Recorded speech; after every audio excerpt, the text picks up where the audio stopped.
새벽마다 묵상해 오던 민수기도 끝나갑니다. 오늘 본문이 민수기 34장입니다. 어제죠. 민수기 33장에서 출애굽 여정의 전체를 돌아보았고, 오늘 본문 빼고 이제 민수기는 35장과 36장 이제 두 장이 남아 있습니다. 오늘 본문 민수기 34장 1절에서 12절 이 전반부에서는 가나안에 들어가 차지할 땅의 경계를 하나님이 이스라엘 백성에게 아주 자세히 알려주십니다. 우리에게 익숙한 지명이 아닌 고대 이스라엘의 지명들이라 지명들의 이름이 너무 생소하고 그 지명이 어디 위치해 있는지 우리가 잘 알지 못하니 감이 오지 않습니다. 이스라엘 백성들이 차지할 가나안 땅의 경계를 지도를 보면은 설명하기가 참 좋고 바로 인식할 수가 있는데 형편이 되지 않으니 대략적으로나마 우리가 알고 있는 지명으로 한번 설명해 보겠습니다. 남쪽 경계는 염해, 사해입니다. 사해죠. 사해 끝에서 시작해서 그 언저리라고 보시면 됩니다. 서쪽 경계는 팔레스타인 지역 서쪽이 지중해입니다. 지중해. 오늘 본문에 대해라고 되어 있는데 이 대해가 지중해입니다. 당연히 서쪽 경계는 바다가 있으니까 지중해입니다. 지중해. 북쪽 경계는 갈릴리 호수 아시죠? 갈릴리 호수에서 북쪽으로 쭉 올라가면 하맛옥이라고 있습니다. 그러니까 하맛이 시작되는 지역이 있는데 그쯤이 그냥 북쪽 경계라고 보시면 됩니다. 그리고 동쪽 경계는 북쪽은요 요단강 동편으로 살짝 뻗어져 있지만 나머지 중남부는요 그냥 요단강이 경계라고 보시면 됩니다. 요단강이. 민수기 34장 전반부 1절에서 12절의 핵심 키워드는 여러분 무엇일까요? 경계선입니다. 경계선. 저는 여러분들에게 대략적으로 알려드렸지만 하나님께서는 읽어서 여러분들도 아시겠지만 하나님께서는 이스라엘 백성들에게 아주 친절하게 그리고 자세히 여러 지명들을 써가면서 알려주시면서 경계선을 정확하게 알려주십니다. 왜 이렇게 경계선을 자세히 정확하게 알려주시는 것일까요? 정확하게 알려주신 만큼 명확하죠. 경계선을 잘 지키라는 것입니다. 이것이 민수기 34장의 여러분 핵심입니다. 경계선 잘 지키기. 성도 여러분, 우리 그리스도인은 경계선을 잘 지키는 것이 매우 중요합니다. 그들은 이제 곧 가나안으로 들어갑니다. 가나안은 세상입니다. 그들은 가나안에서 하나님의 백성으로 살아가야 합니다. 우리 역시 세상에서 이미 시작된 하나님 나라의 완성을 소망하며 하나님의 자녀라는 분명한 정체성을 가지고 살아가야 합니다. 그러기 위해서 우리가 지켜야 하는 것이 있으니 그것은 여러분 경계선입니다. 하나님이 정해주신 경계선. 이 비유가 적절할지 모르겠지만 둘째 예율이가 이제 초등학교 1학년입니다. 모든 아이들이 다 그렇겠지만 예율이가 밖에 나가서 아이들이랑 노는 걸 너무 좋아합니다. 그렇게 너무 좋아하다 보니까 아내와 제가 예율이에게 신신당부하는 것이 있습니다. 아파트 단지 절대 벗어나지 말라는 겁니다. 너 아파트 단지 벗어나면 안 돼?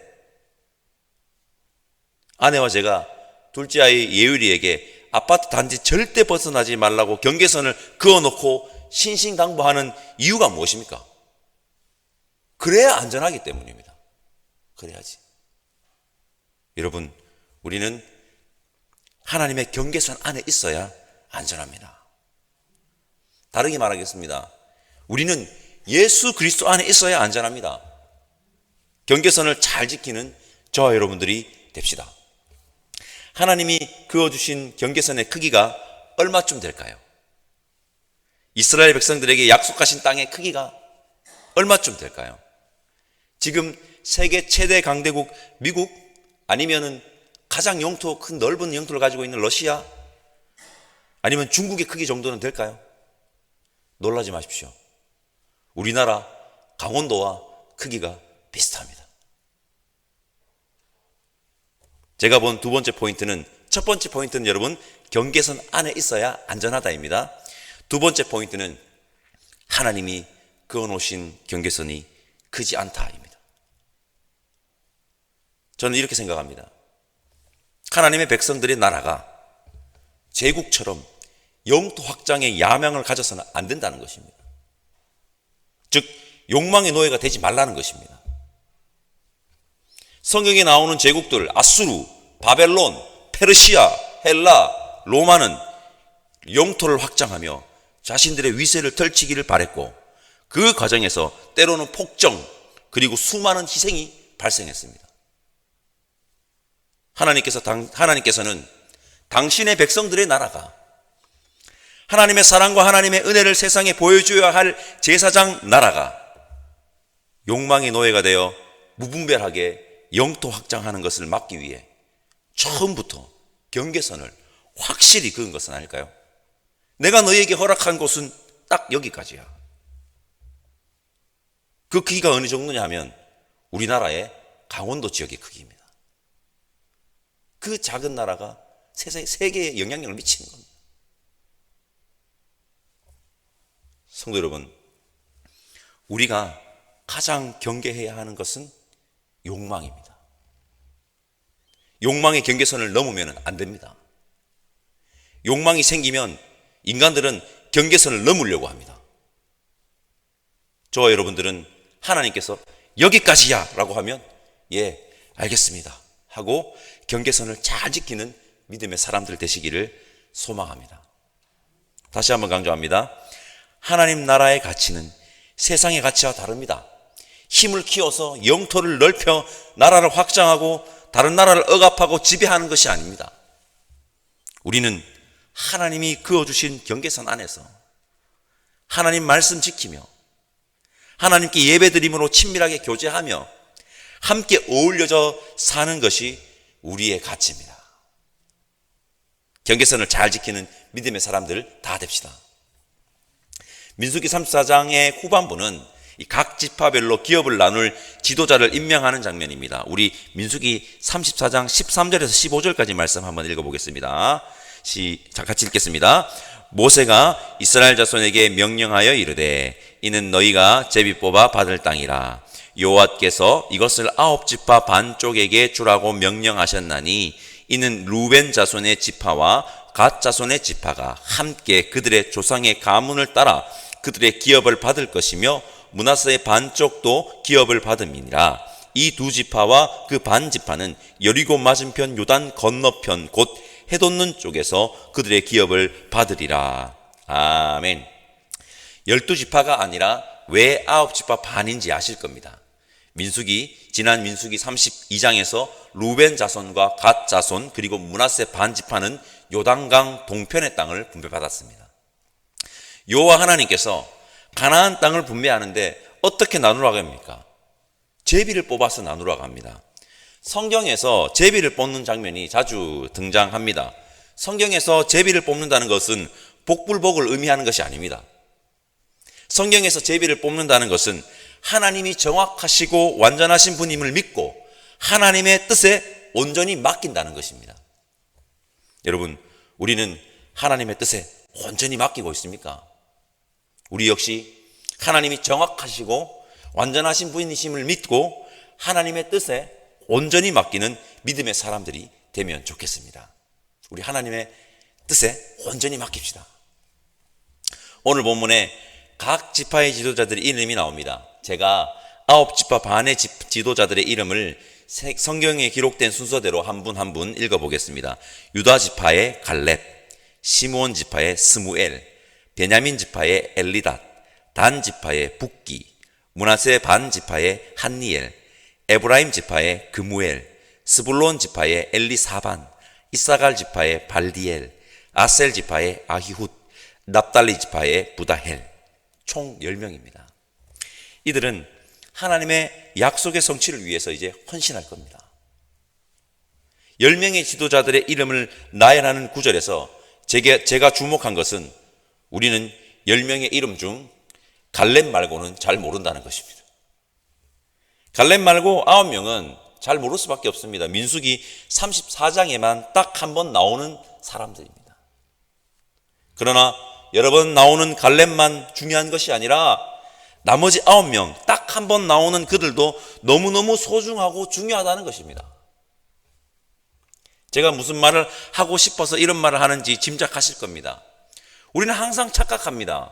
모세, 아론, 미디암, 요수아, 갈렙, 사무엘, 다윗, 바울과 같이 유명하고 걸출한 인물들만으로 하나님의 일을 다 이루어가는 것 같지만 그것이 아니라 무명, 아무도 알아주지 않아도 자신의 위치에서 주어진 사명을 감당하고 있는 수많은 하나님의 백성들이 있었기에 기독교는 지금 여기에 존재하고 있는 겁니다. 결론은 이 새벽에 나와 하루의 시작을 하나님의 말씀의 앞에 세우고 기도로 하루를 여는 여러분들, 세상에서 하나님의 가치, 말씀의 가치로 살기로 다짐하며 주어진 자리에서 그리스도인으로 살아낼 여러분들도 너무 소중하고 중요한 자들이라는 겁니다. 성경에 이름이 한 번만 나오는 것도 대단하겠지만 저는 비중이 별로 없는 자들이 이름이 나오면 왠지 불러주고 싶고 알아주고 싶다는 생각이 듭니다.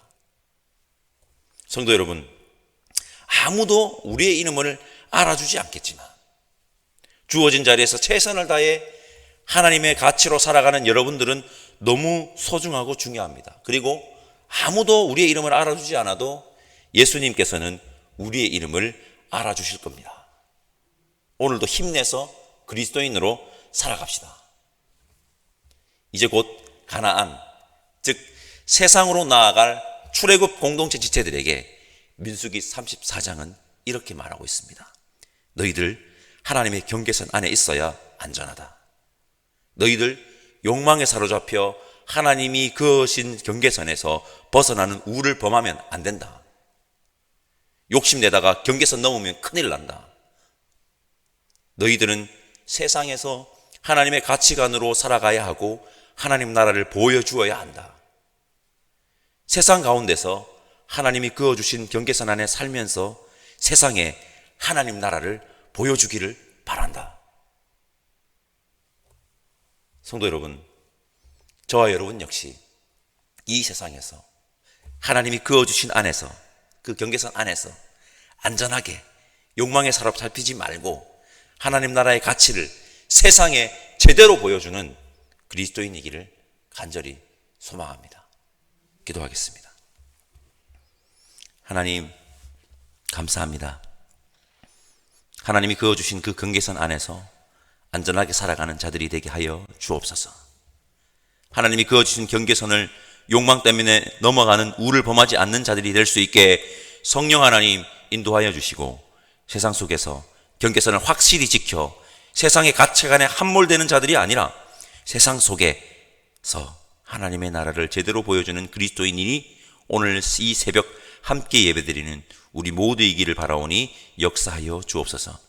아무도 알아주지 않아도 주어진 자리에서 그리스도인으로 살아가는 이들을 주님께서 다 기억하고 함께 해주심을 믿습니다. 힘내서 오늘 하루를 살아가는 우리가 되게 하시옵고 감사드리며 우리를 위해 십자가의 길을 걸으신 예수님의 이름으로 기도드립니다. 아멘.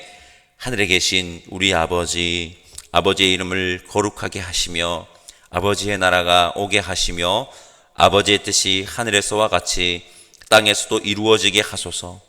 오늘 우리에게 일용할 양식을 주시고 우리가 우리에게 잘못한 사람을 용서하여 준 것 같이 우리 죄를 용서하여 주시고 우리를 시험에 빠지지 않게 하시고 악에서 구하소서.